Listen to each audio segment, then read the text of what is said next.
Students, आप पढ़ रहे हैं valuation of share doctor SM. Shukla की बुक से। ये क्वेश्चन नंबर 1 है। और 1 में जो बैलेंस शीट दिया हुआ है, नीचे कहता है कि हरास cost depreciation fund is more by 7,560। जो डेप्रिसिएशन फंड है ना, वो इतना से अधिक है। क्वेश्चन कहता है कि अंशों का आंतरिक मूल्य निकालिए। आपको जो है अंशों का आंतरिक मूल्य in transit value of share निकालना है। तो 10 से 20 तक मेरा बना हुआ था। तो फिर बाद में कमेंट आया कि सर क्वेश्चन नंबर 1 से चाहिए, तो मैं इसको सॉल्व कर रहा हूँ। इसमें क्या करना है आपको, जो भी आपके पास एसेट्स है ना, सभी संपत्ति को आप जोड़ लीजिए, ठीक है ना। यहाँ पर एसेट्स, टोटल एसेट्स कितना दिया है वो देखते हैं। क्वेश्चन नंबर 1 में टोटल एसेट्स इसका जोड़ दिया हुआ है 15,03,300। 1 मिनट, ये जो है ना कुल संपत्ति है, यदि इसको हम जोड़ देते हैं तो ये होता है 15,68,140।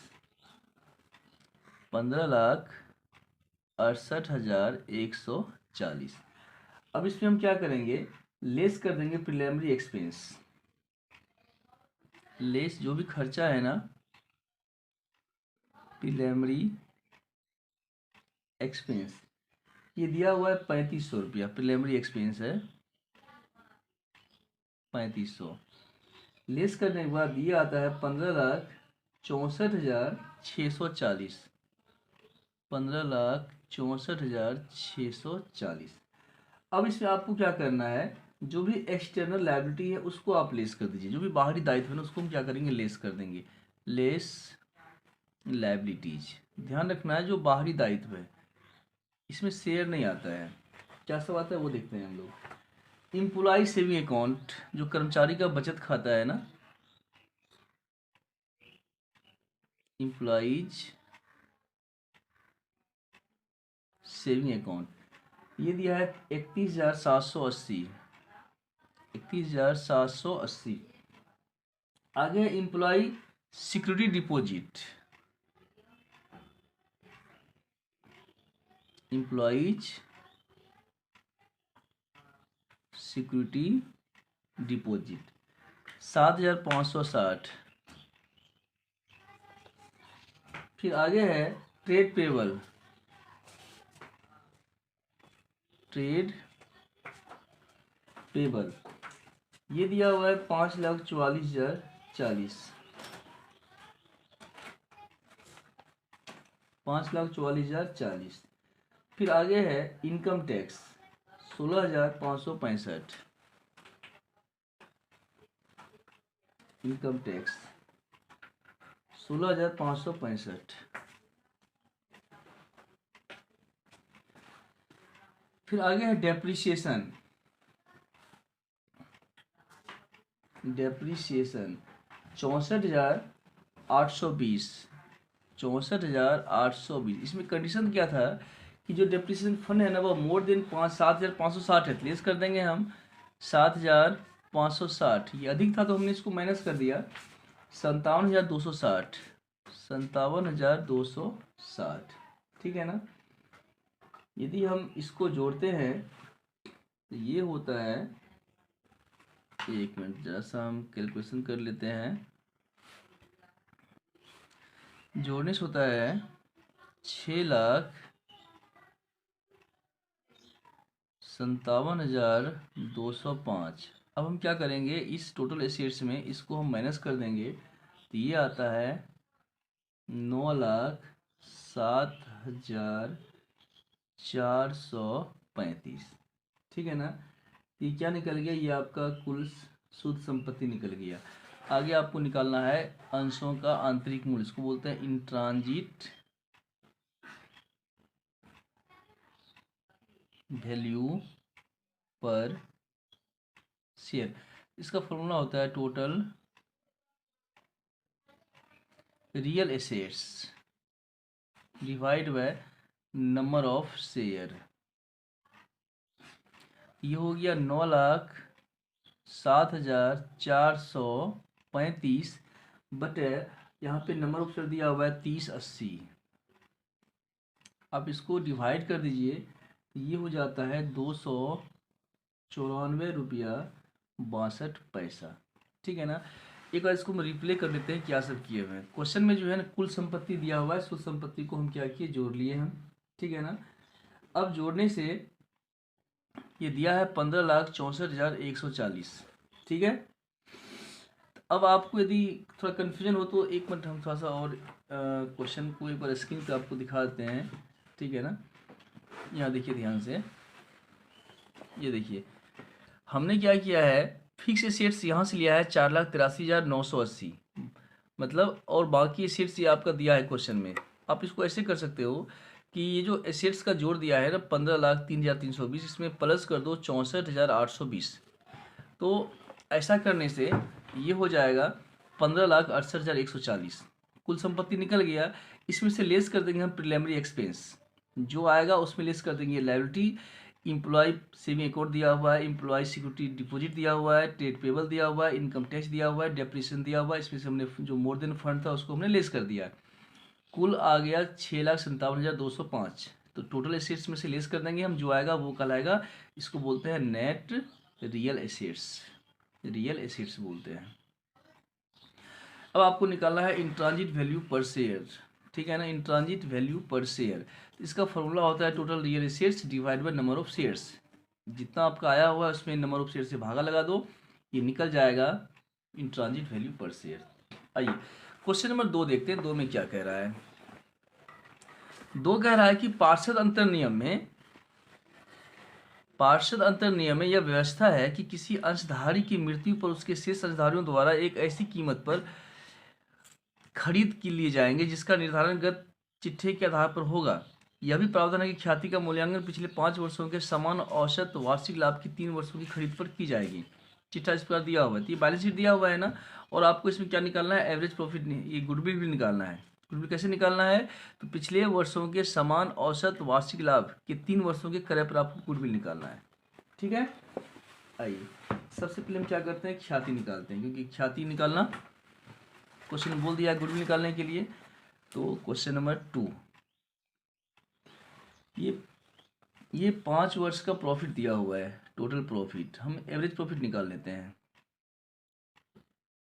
एवरेज प्रॉफिट, ये 15,000 दिया है, प्लस 20,000 प्रॉफिट दिया है, प्लस 25,000 दिया है, प्लस 30,000, प्लस 35,000। 5 वर्ष है ना, 5 से डिवाइड कर दो, ये जोड़ने से होता है 1,25,000 भागा 5, 25 पंचे 1,200, ये हो गया 25,000। आपको निकालना क्या है, गुडविल। ये हो गया 25,000 गुना 3 वर्ष बोल रहा है, तो 25 दिया 75,000। ये गुडविल निकल गया। अब आपको निकालना है टोटल एसेट्स। तो गुडविल हम निकाल चुके हैं, कितना, 75,000। इन्वेस्टमेंट दिया है क्वेश्चन में, इन्वेस्टमेंट ये 2,50,000 है, मार्केट वैल्यू है। इन्वेंट्रीज है 5 लाख है। ट्रेड रिसीवेबल है 4 लाख, और ये बैंक बैलेंस है 70,000। सबको जोड़ लेंगे हम, ये होता है 12,95,000। अब इसमें लेस कर देना है लायबिलिटी, जैसे पर नंबर 1 में किए थे ना, ऐसे कर देंगे हम लोग। ये वर्कमैन प्रोविडेंट फंड WPP ये 3 लाख है, और ये ट्रेड पेबल ये 6 लाख है। कुल दायित्व कितना हो गया, 6 3 9 लाख। लेस कर देंगे हम, तो ये होता है 3,95,000। ठीक है, 3,95,000। ये क्या निकल गया, ये निकल गया टोटल, ये net real assets, net real assets. ठीक है ना। आगे आपको निकालना क्या है, आपको निकालना है वैल्यू पर शेयर, या वैल्यू ऑफ 1 इक्विटी शेयर्स। तो आइए निकालते हैं।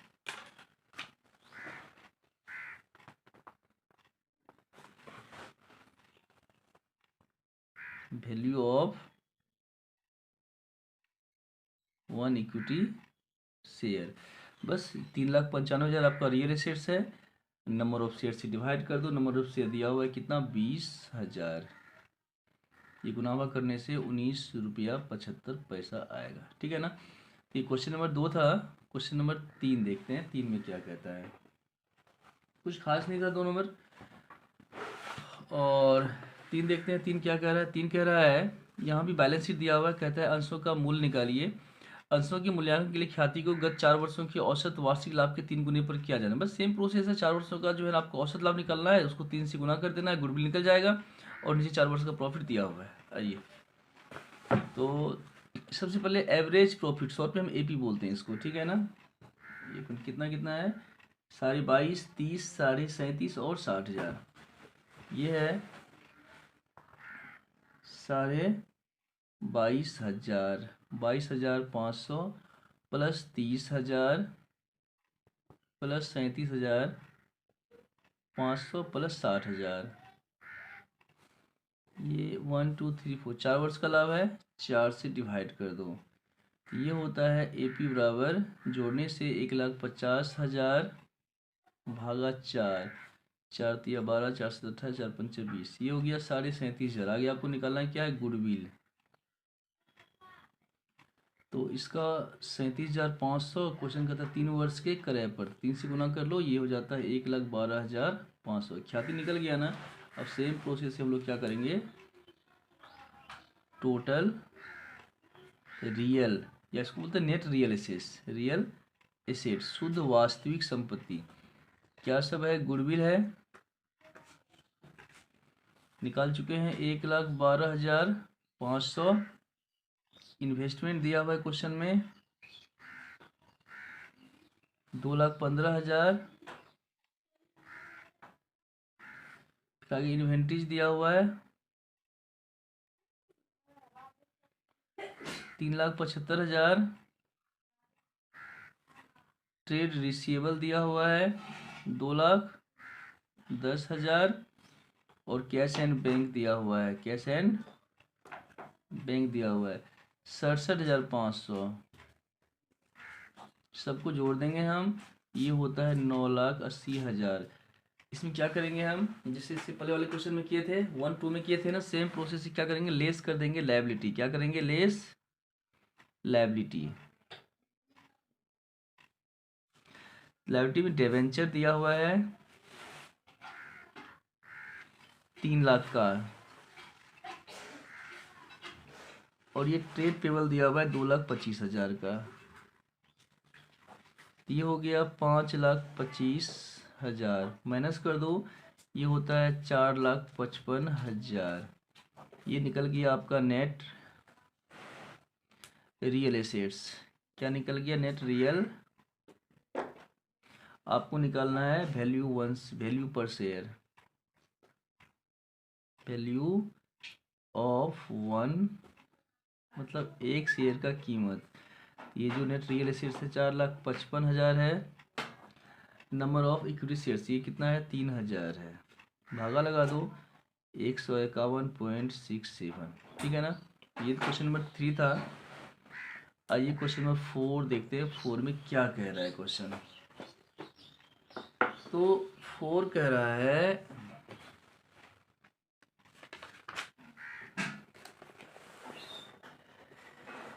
यहाँ पे है, एक्स लिमिटेड के निम्नांकित चिट्ठे से यह मान्यता रखते हुए कि ऋण पत्रों पर आधे वर्ष का ब्याज भुगतान नहीं किया गया है। ठीक है ना। आपको अंश का समतांश का मूल्य निकालना, जो समतांश है ना उसका कीमत निकालना है, लेकिन डिवेंचर जो है हाफ ईयर का इंटरेस्ट क्या है बाकी है।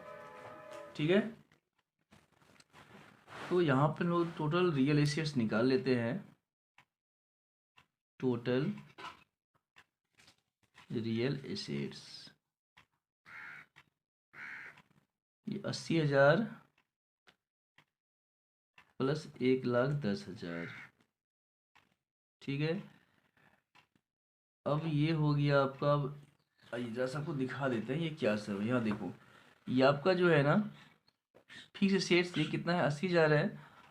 और इसमें से जो है ना लेस किया गया है बिल्डिंग डेप्रिसिएशन तो ये हो गया 72,000 और ट्रेड रिसीवेबल आपका कितना 1,20,000 है, ठीक है ना। तो ये हो गया 80,000 प्लस कितना 80,000, ये हो जाता है 1,90,000। इसमें से हम लोग लेस कर देंगे माइनस डेप्रीसिएशन। डेप्रीसिएशन कितना 8,000 था, 8,000। तो ये हो गया 1,82,000। इसमें से हम लेस कर देंगे डिवेंचर। डिवेंचर है 60,000। ट्रेड पेबल है 26,000। और फिर डिवेंचर का इंटरेस्ट क्वेश्चन कर रहा था 6 महीना का बाकी है, तो ये 2,400 रुपया, ठीक है। और कुछ नहीं है, यदि है तो एक बार दोबारा हम देख लेते हैं क्या सब है।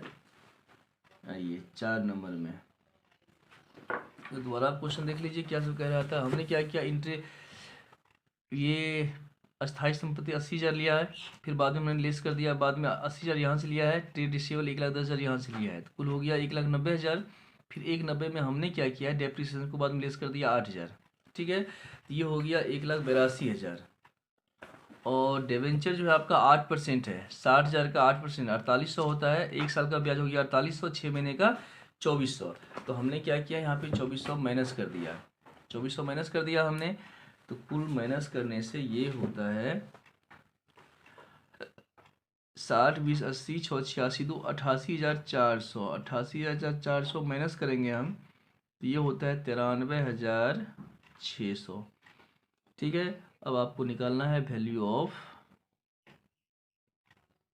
1 इक्विटी शेयर्स, या फिर आपका 1 equity share 93,600। Number of share दिया हुआ है कितना, इसमें 2 तरह का शेयर्स है, एक 40,000 है, एक है 10,000। तो आप क्या करो, कुल से भागा लगा दो 50,000 से। इससे क्या होगा कि 1 रुपये का कीमत निकल जाएगा। भागा लगाने से ये होता है 1 रुपया 872 पैसा। मतलब यहाँ पे क्या है कि 2 तरह का शेयर है, एक बार आप भी देख लीजिए अच्छा रहेगा। एक है 1000 शेयर है 10 पेड है, 800 शेयर है 100, अब ये 50 पेड अप है। तो ये कुल रुपये, मान लो कि आपने 1000 शेयर खरीदा तो आपने 1000 रुपया दिया है, 10,000 रुपया दिया है, किसी ने 40,000 दिया है। तो हम क्या किए, कुल 50,000 से भागा लगा दिए। इससे क्या हुआ कि 1 रुपया कीमत निकल गया। अब किसी ने 10 रुपया दिया है, किसी ने 50 रुपया दिया है, तो जिसने 10 रुपया दिया है उसका निकाल लेते हैं। यहाँ लिखेंगे value of equity share, equity share of 10 में क्या करेंगे हम 1.872 में 10 से गुना कर देंगे। इस value of equity share of 50 का, तो 1.872 में हम 50 से गुना कर देंगे। 10 से गुना करेंगे तो 18 रुपया 72 पैसा होगा, 50 से गुना करेंगे तो हम ये 93 रुपया 60 पैसा हो जाएगा, ठीक है ना। ये था क्वेश्चन नंबर 4। मिलते हैं क्वेश्चन नंबर 5 में। Thanks for watching.